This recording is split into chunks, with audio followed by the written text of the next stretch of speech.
obviously the tragedy that has pierced some of that holiday cheer, and want to acknowledge that and just comment briefly upon that. When tragedies like this hit, we've done, we go into this mode of soul searching, and yet at the same time, a lot of people kind of go into their agenda searching as well, and use events like this to promote certain ideas over others simply because they can.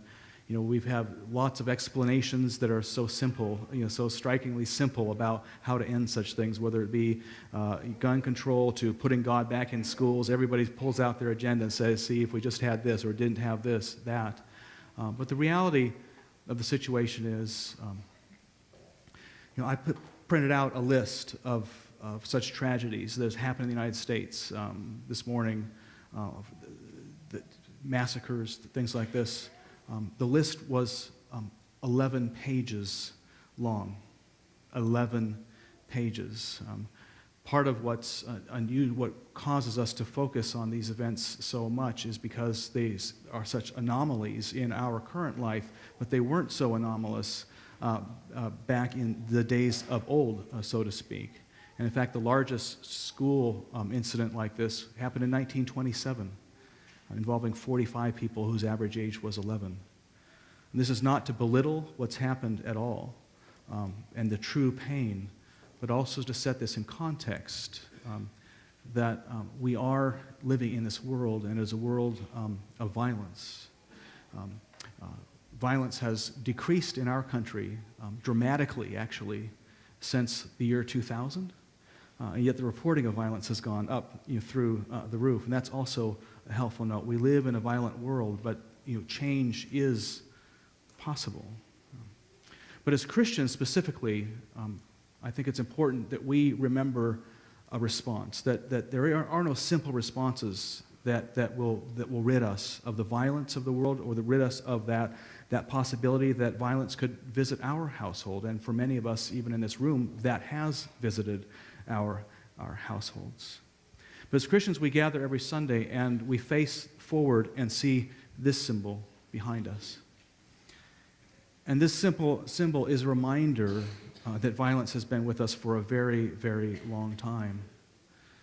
But it's also a symbol that reminds us that deep in the heart of God, there is knowledge and awareness and experience of pain that is so great it is akin to a parent losing an only child who was brutally killed.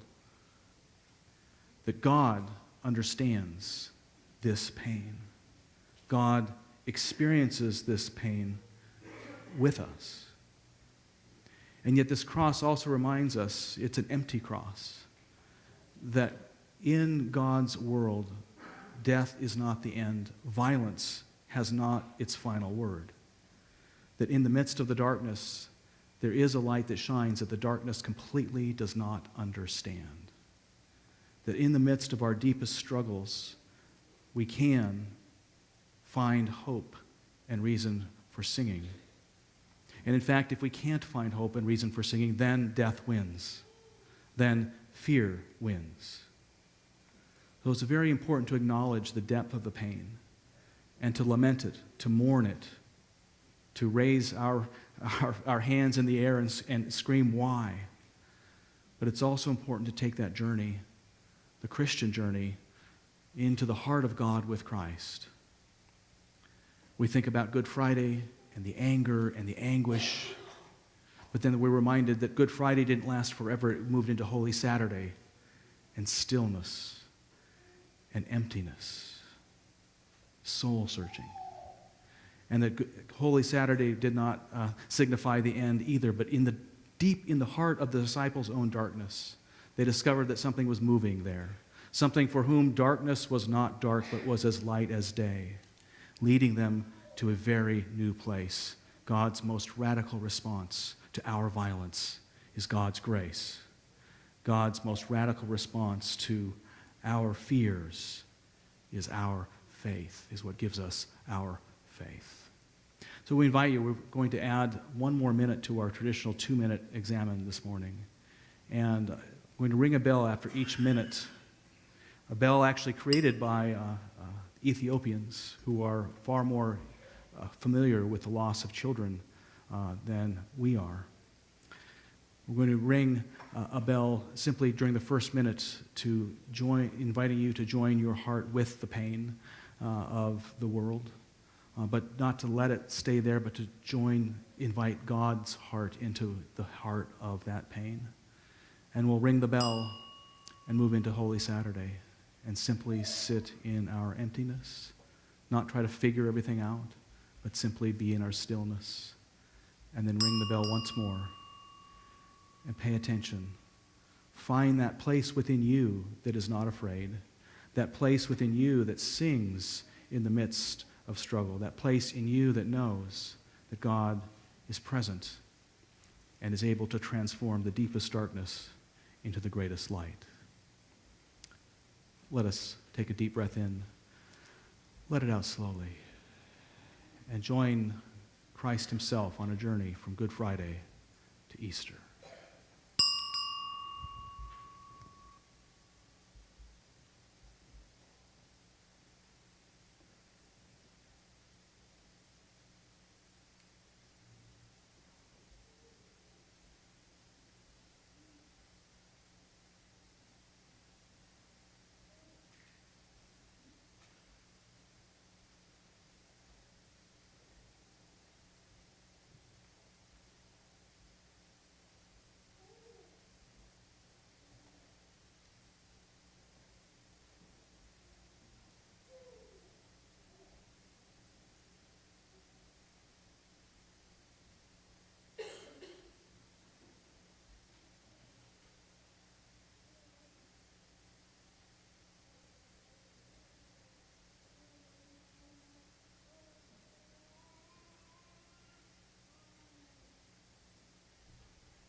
God is our refuge and strength, a very present help in trouble.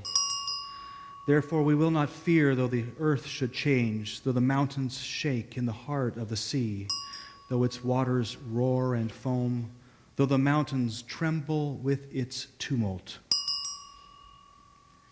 Be still and know that I am God. I am exalted among the nations. I am exalted in the earth. The Lord of hosts is with us. The God of Jacob is our refuge. Amen.